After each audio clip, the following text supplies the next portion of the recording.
Hello बच्चों, let's see the question. The question says prove that each angle of an equilateral triangle is 60 degree. तो इसका हम solution देखते हैं. सबसे पहले हम एक equilateral triangle draw करते हैं. Equilateral triangle का मतलब होता है जिसकी तीनों sides equal हो. ये हो गया A, B, C. इसकी तीनों sides equal हैं. इसका मतलब AB equals to BC equals to AC है. तो हमें prove करना है. To prove that angle A equals to angle B equals to angle C equals to 60 degree. तो अब हम इसका प्रूफ देखते हैं.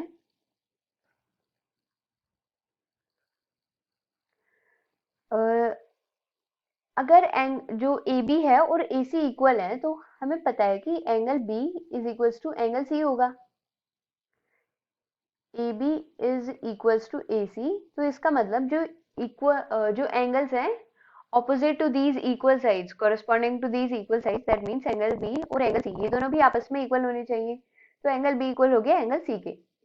Similarly AB जो है वो equal है BC के.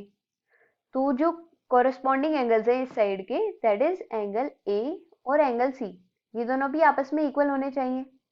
ये हो गई हमारी फर्स्ट इक्वेशन और ये हो गई हमारी सेकेंड इक्वेशन. तो हम लिख सकते हैं from first and second equation angle A equals to angle B equals to angle C. हम अस्यूम कर लेते हैं कि तीनों की वैल्यू है x के इक्वल. अब हम लिखते हैं फॉर अ ट्रायंगल उसके तीनों इंटीरियर एंगल्स का सम 180 डिग्री होता है. तो in triangle ABC angle A plus angle B plus angle C ये इक्वल होगा 180 डिग्री के. Angle A equals to angle B equals to angle C है. तीनों की वैल्यू x है तो ये हो गया 3x इक्वल्स टू 180 डिग्री.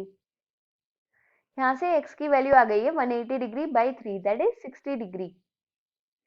इसका मतलब angle A is equals to angle B equals to angle C equals to 60 degree.